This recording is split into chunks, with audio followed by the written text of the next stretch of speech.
Imagine this. One of the world's largest economies faces a dramatic shift in trade relations with the United States. This could become reality if the US revokes China's most favored nation, MFN status, also known as Permanent Normal Trade Relations, PNTR.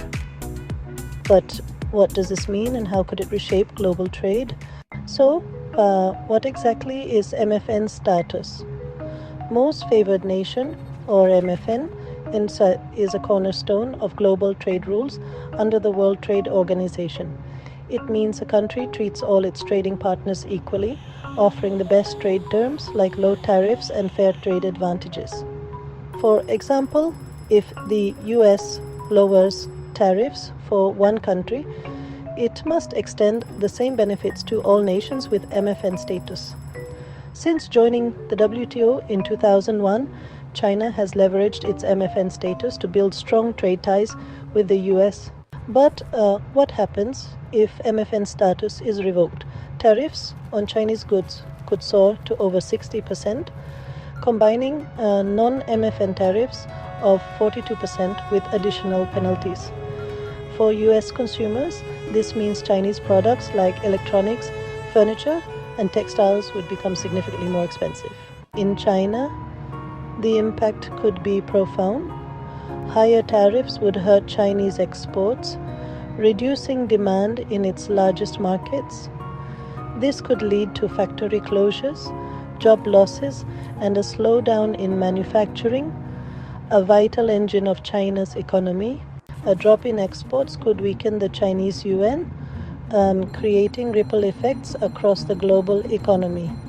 While a weaker yuan might make Chinese goods more competitive, it would also pose challenges for China's domestic economy, like rising import costs and financial instability. In response, China might diversify its trade partnerships, strengthening ties with Africa, Southeast Asia, and Europe. China could focus on innovation and high-value industries such as AI, robotics, and green energy to maintain global competitiveness. Revoking most favored nation status wouldn't just impact US-China relations, it could disrupt global supply chains, drive up costs for businesses and consumers, and increase protectionism worldwide.